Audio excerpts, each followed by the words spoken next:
Shalom saudara-saudari yang dikasihi oleh Tuhan. Hari ini kita akan mendengarkan renungan dengan judul Tuhan adalah sumber kekuatan setiap orang percaya, yang terambil di dalam Mazmur 28 ayat 7-8.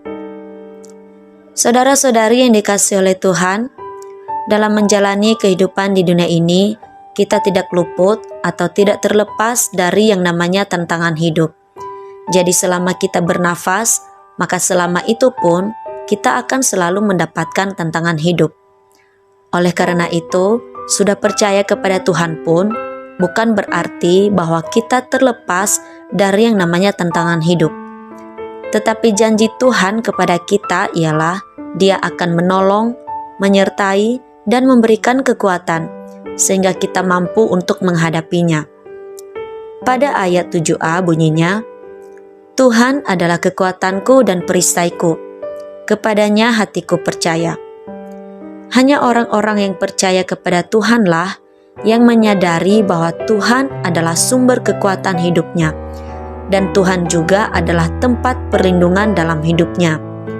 Jadi jika di antara kita, atau bahkan diri kita sendiri, merasa tidak ditolong Tuhan, tidak dilindungi oleh Tuhan, hal itu terjadi karena kita kurang percaya kepadanya, tetapi hanya sekedar merasa percaya Tuhan. Sebab orang yang percaya kepada Tuhan akan menyadari bahwa dia mampu bertahan dalam berbagai tantangan itu karena Tuhan. Pada ayat 8 bunyinya, Tuhan adalah kekuatan umatnya dan benteng keselamatan bagi orang yang diurapinya. Orang yang diurapi oleh Tuhan pasti akan selalu mendapatkan kemenangan dalam hidupnya. Seperti halnya Daud yang telah diurapi oleh Tuhan. Maka Tuhan memberikan kemenangan kepadanya saat menghadapi musuh-musuhnya. Dan hal ini jugalah yang membuat dia menjadi target setiap musuhnya. Dari kehidupan Daud ini, kita posisikan dalam hidup kita sekarang, yaitu jika kita orang percaya diurapi oleh Tuhan, maka musuh-musuh kita pun akan semakin gencar melawan kita.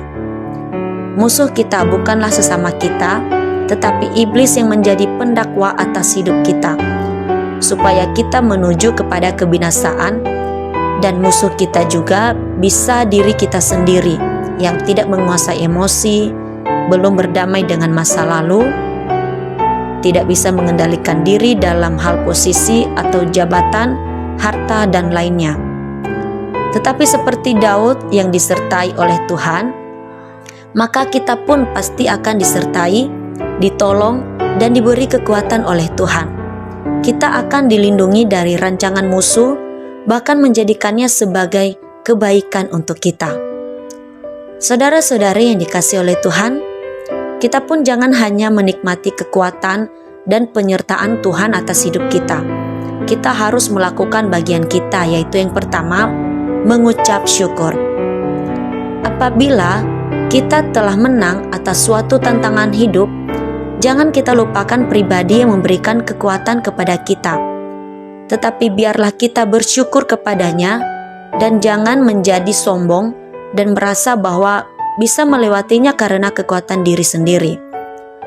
Kita bersyukur kepada Tuhan lewat menjadi berkat buat sesama kita, melakukan pekerjaan kita dengan tulus dan bukan dengan motivasi yang mengarah pada keuntungan pribadi. Kita juga bisa bersyukur lewat menceritakan kebaikan Tuhan kepada orang yang belum percaya Tuhan dan hal lainnya yang bisa kita lakukan. Dan yang kedua adalah memberikan pujian yang tulus. Biasanya kita sangat mudah memuji Tuhan, menyatakan kebaikan dan keajaibannya jika sesuatu hal baik terjadi pada kita.